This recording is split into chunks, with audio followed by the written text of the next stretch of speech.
નામ દીપેન પટેલ, મારા જીજાજી એટલે હરમીશભાઈ ગજેરાની ગઈકાલે રાત્રે 9 થી 10 ની વચ્ચે Kothariya main road Nilkanth cinema પાસે હત્યા નિપજાવવામાં આવેલ છે। આ હત્યાની બાબત નહીં એવી એટલે કે આજથી 4-5 દિવસ પહેલા આ જાણી જોઈને ગુનાહિત કૃત્ય કરનાર વ્યક્તિએ જાણી જોઈને તકરાર ઊભી કરેલી હતી। ત્યારબાદ આજ કાલે રાત્રે પાછી જાણી જોઈને તકરાર ઊભી કરી અને એ બાબતનો ક્રોધ અને ખાર રાખીને એની હત્યા નિપજાવેલ છે।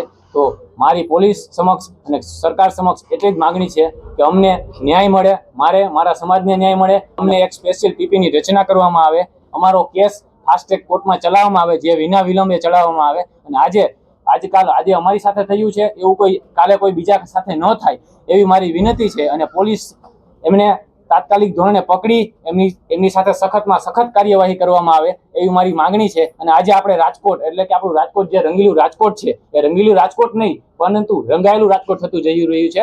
અને ગુનાહિત કૃત્ય તમે જોવો તો 3 થી 4 કેસ આ મહિનામાં આવેલા છે।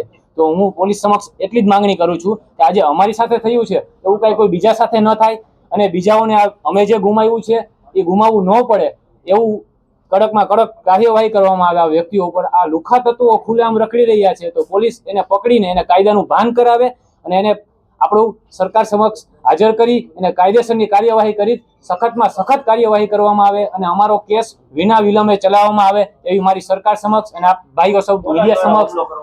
હા, કારણ એટલે આજથી 4-5 દિવસ પહેલા નહીં એવી બાબત એટલે કે બેસવા જેવી બાબતનો ખાર રાખીને અને હાથે તકરાર ઊભી કરેલી હતી એ વ્યક્તિએ। એ દલપતસિંહ કરીને કોઈ છે એમને કરેલી હતી અને બાબત કંઈ હતી નહીં, બેસવા જેવી બાબત હતી અને એ બાબતનું કાલે પાછું પુનરાવર્તન કરીને એમને ખાર રાખીને એમની હત્યા કરવામાં આવેલી છે। અને આવા લુખ્ખા તત્વો રાજકોટમાં ખુલ્લેઆમ રખડી રહ્યા છે તો પોલીસને એટલી વિનંતી છે, મારી અને મારા સમાજની અને મારા રાજકોટ પ્રત્યે હતી એટલી વિનંતી છે કે આવા લુખ્ખા તત્વો જે ખુલ્લેઆમ ફરી રહ્યા છે ને એને પકડીને એની સમક્ષ કાયદેસરની કાર્યવાહી કરીને અને કડકમાં કડક કાર્યવાહી કરીને અમને ન્યાય અપાવે એટલી મારી માંગણી છે। જેથી રાજકોટમાં આજે મારી સાથે થયું છે રાજકોટમાં કોઈ બીજા સાથે ન થાય એટલી મારી વિનંતી છે। આપ ભાઈઓ સૌ મારો સંદેશો પહોંચાડો એ બદલ આભાર।